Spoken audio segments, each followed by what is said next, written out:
أعوذ بالله من الشيطان الرجيم بسم الله الرحمن الرحيم فعاقبهم نفاقا في قلوبهم إلى يوم يلقونه بما أخلفوا الله ما وعدوا وبما كانوا يكذبون فعاقبهم نفاقا سو ہوتا یہ ہے کہ اس کا اثر رکھا اللہ نے انہیں جزا دی نفاقن نفاق کی فی قلوبہم ان کے دلوں میں منافقت ہے الی یومن اس دن کے لیے یلقونہ جس دن یہ آ کے اللہ سے ملیں گے بما اس سبب سے اخلف اللہ خلاف کیا ہے انہوں نے ما وعدوہ جو کچھ کے وعدہ انہوں نے اللہ سے کیا تھا. پہلے تو اس آیت کو دیکھیے لغت کے اعتبار سے تو فرمایا فعاقبہم نفاقا سو ہوا یہ اس کے بعد کہ اثر پڑ گیا ان کے دل میں نفاق کا. عاقبہ جو ہے یہ کس نے کیا, کس نے یہ اثر رکھا؟ اس عاقبہ کا فاعل بعض مفسرین تو کہتے ہیں کہ اللہ تعالی ہیں کہ اللہ نے ان کو اس کی سزا یہ دی کہ ان کے دل میں منافقت کا اثر آ گیا. اور بعض حضرات کہتے ہیں کہ پیچھے جو آیا ہے نا کہ بخلو گئی انہوں نے بخل کیا, یہاں پر فاعل اس نفاق کا یہ بخل ہے فعاقبہم سو اس بخل نے ان کے دل میں جنم دیا نفاق کو فی قلوبہم ان کے دلوں میں الی یوم یلقونہ اس دن تک کے لیے جس دن یہ اللہ سے ملاقات کریں گے. تو یا تو ترجمہ یہ کیا جائے کہ اللہ تعالی نے انہیں سزا دی اور اس کا اثر رکھا نفاق منافقت ان کے دل میں جڑ پکڑ گئی, اور یا یہ ترجمہ کیا جائے کہ اللہ تعالی نے ان کے بخل نے ان کے لیے نفاق کو پیدا کیا جو ان کے دلوں میں ہے اس دن تک کے لیے جب قیامت آئے اور اللہ سے ملاقات کرے. دونوں ترجمے کیے گئے اور دونوں درست ہیں. عاقبہ کا لفظ جو ہے اس پہ بحث ہے کہ اس سے مراد کیا ہے, کس نے یہ کیا ہے, یا اللہ تعالیٰ نے کیا ہے, اور یا یہ کہ جو بخل کر رہے تھے اس بخل کے نتیجے میں یہ چیز سامنے آ گئی ہے. اور دوسری بات فرمائیے کہ الی یوم یلقونہ اس دن تک کے لیے جس دن تک اس سے ملیں گے. ہو کی ضمیر اللہ کی طرف لوٹی یعنی اللہ تعالیٰ سے جس دن ملاقات ہوگی قیامت میں اس دن تک کے لیے یہ منافق. اور یہ بھی حدیث میں آیا ہے وہ جب فرشتے مارتے ہیں اسے قبر میں تو کہتے ہیں کہ کنت فی شکن تم نے زندگی شک میں گزاری تھی, علیہ رشتہ اس شک میں تم زندہ رہے, وعلیہ متا اسی شک میں مرے, وکذالک تبعث انشاء اللہ اور اگر اللہ نے چاہا تو اللہ کے سامنے بھی اس شک کے مرض کے ساتھ پیش ہوگا, تیری یہ بیماری تجھے وہاں تک لے جائے گی. اسی لیے اللہ نے فرمایا ہے کہ یہ قبر کا عذاب بھی اس کے نفاق کو نہیں دھوئے گا یہاں تک کہ اللہ سے جا کے ملے. یہ نفاق اتنی بری چیز ہے,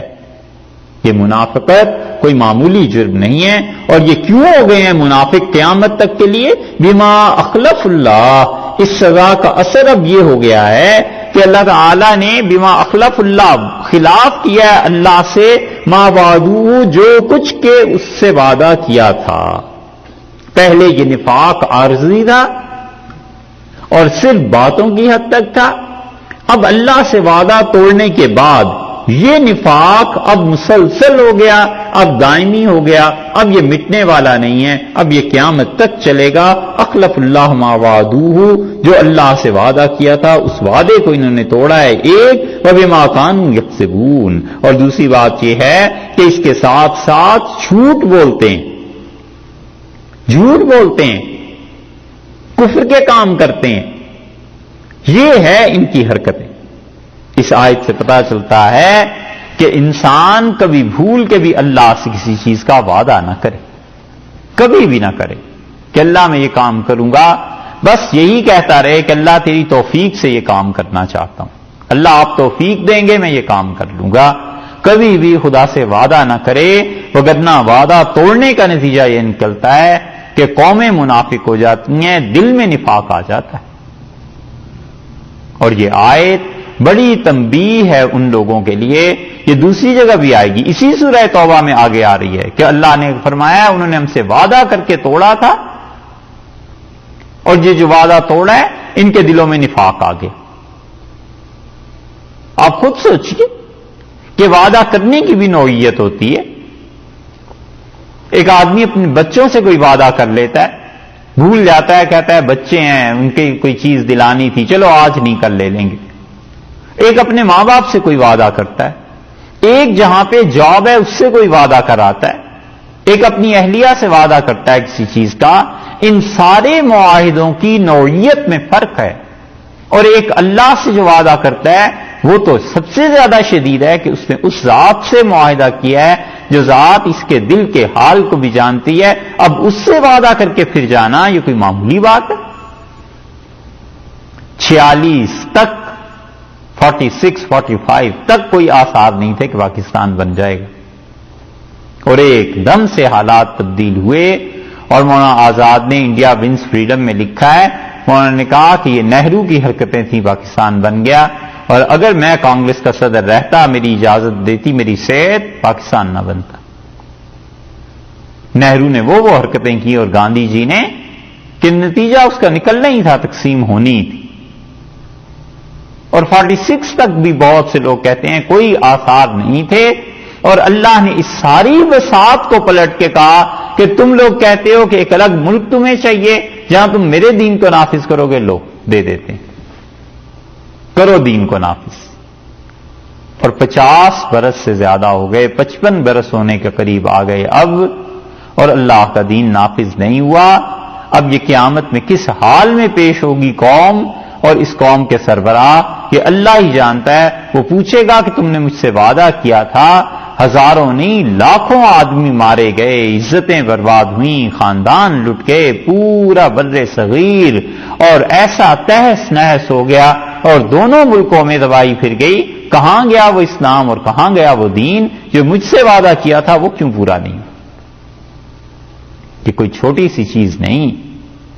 اسی لیے اللہ نے کہا ہے کہ جس وعدے کو پورا نہیں کرے گا، نفاق اس کے دل میں ڈال دیں گے۔ اور کتنی قومیں ہیں جنہوں نے ایسے وعدے کیے تھے اور ایسے منافق ہو گئے ہیں کہ ان کی تقریروں کا بھی کوئی اعتبار نہیں، ان کے وعدوں کا بھی کوئی اعتبار نہیں، اسمبلیاں جھوٹ بولتی ہیں، سارا ملک مل کر جھوٹ بولتا ہے، کوئی اعتبار کی ایک بات نہیں رہی۔